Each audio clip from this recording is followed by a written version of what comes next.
At 5 p.m. on December 15th, 1967, Charlene Wood was driving herself home. After a long day of work at her local hair salon in Point Pleasant, West Virginia, she was headed home to Gallipolis, Ohio.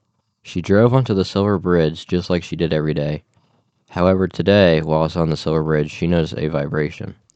The vibration gave her a terrible feeling that she needed to get off, so she reversed her car. Just as Charlene made it back on the solid ground, the bridge in front of her collapsed. State Trooper Rudy Odell was one of the first responders on scene. All he could do at this point was watch in horror as the victims tried to escape out of their cars. This incident left 46 people dead. All remains were accounted for except two, that being a Kathy Bias and Maxine Turner. Before the bridge collapsed, witnesses described seeing a winged creature on the bridge right before. However, this was not the only time this creature was witnessed. A year before the collapse, on November 15, 1966, two young couples, Linda and Roger Scarberry, and Steve and Mary Milletti, were joyriding in a black 1957 Chevy near their local hangout spot, being an old TNT storage dome. On their way, they saw two red glowing eyes from the abandoned North Power plant. Steve noticed the figure first and told the group. They tell later had bright red glowing eyes, a gray body, and wings on its back. They also noticed it didn't run, but instead wobbled, as if it was trying to find its balance, like it just landed. The creature seemed to be 6 or 7 feet tall. After watching it wobble, the creature went straight up into the air, causing everyone screaming for the driver to drive.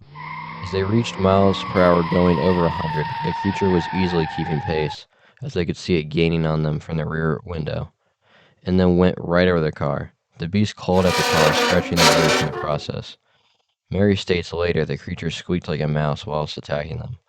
They only escaped once on the border of Point Pleasant. The creature on the border veered off and went to a field and disappeared from my sight. The group, shaken from the experience, went to their local dairyland to figure out what they should do. They eventually decided to return to see if the creature was still in the area. On their return, they spotted something in the red. Once closer, they realized it's a dead dog. As they approach it in their vehicle, the creature flies over their car and they take off back to town, this time heading for the police. When they get to town, they discuss with Deputy Millard Halstead what they saw. Deputy Halstead at first thinks they are just some teens messing around, but after talking to them for a while, he sees their genuine fear and believes they saw something. The teens, now with Deputy Halstead, return. There, Halstead's radio starts experiencing strange static interference. As this is happening, the teens in the car saw from the moonlight a black shadow circling the area.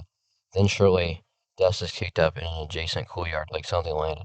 This makes the teens even more freaked out, and they return to the Scarberry's trailer, where both young couples stayed the night and keep all the lights on because of their experience a few hours ago. The next day, the couples went back and described seeing strange footprints. The couple stated the tracks resembled horses but were smooth. Steve states while there, something flies up inside the boiler when the door is kicked in. No one stayed to see what it was. After these sightings, more and more people claim to have seen the creature. The creature seen comes to be known as the Mothman. The town of Point Pleasant embraces the Mothman and has made an attraction out of it, with a statue of the beast and a museum. Thanks for watching my video. If you guys are interested in more of my content, feel free to watch my first video about 4 men that are harassed by Sasquatch in the Sierra Mountains.